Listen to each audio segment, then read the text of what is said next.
ሁሉ ሰላም ነው። የምሬን ነው። ድራማም ነው እያልኩ ነው። በቃ ሁለት እየተምታታብኝ ነው። ግን ውሸት ሆኖ በድራማ ቢሆን ደስ ይለኛል።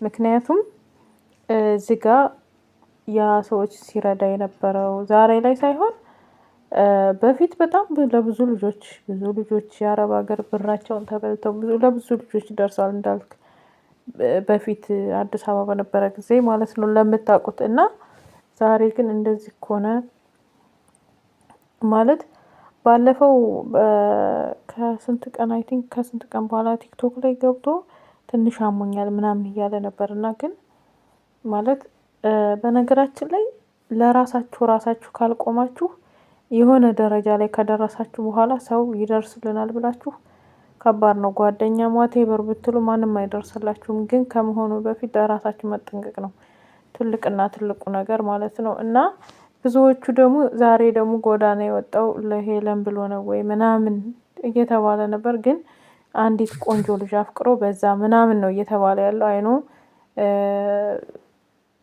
እውነት እኔ ድራማ ያርገው ነው የምለው። ፈጣሪ ድራማ እንዲሆን ነው የምፈልገው።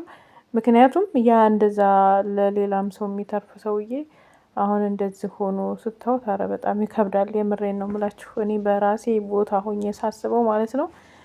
ግን እኔ ትልቁ ነገር የምነግራችሁ ድራማ ከሆነ በጣም ነው የሚያስተምረው። ምክንያቱም በድብቅ ነው ካሜራ እየተደበቁ መጨረሻ ላይ ሲያዩት ሁሉም በቃ እንትን እያሉ ነው። ሁለቱም ጓደኞቹ እንትን እያሉ ነው ያሉት። ግን አይኖ ይከብዳል ግን በጣም ማለት ነው። እንደዚህ ማለት እግዚአብሔር እንደዚህ አይነትን ነገር ከእንደዚህ አይነት ፈጣሪ ይጠብቀን ነው የምለው። ግን ድራማ ከሆነ ደግሞ እኔ እንጃ አይ ዶንት ኖ እኔ ብቻ ተምታቶብኛል። ሰው የእውነት ነው። እኔ ቪዲዮ መስራት አቁሟል በነገራችን ላይ ቪዲዮ ባለፈው ሄሉን በቃ ሄሉ ብትመለስልኝ ምናምን እያለ ነበረ እና ግን ከዛን ወዲህ ጠፍቷል። ለቆ አያውቅም። አንዴ የነ ሄሉ ሰፈር ልጅ የአርባ ምንጭ ልጅ የሆነ ነገር አለ። ከዛ በኋላ የለም በቃ ለቆ አያውቅም ማለት ነው።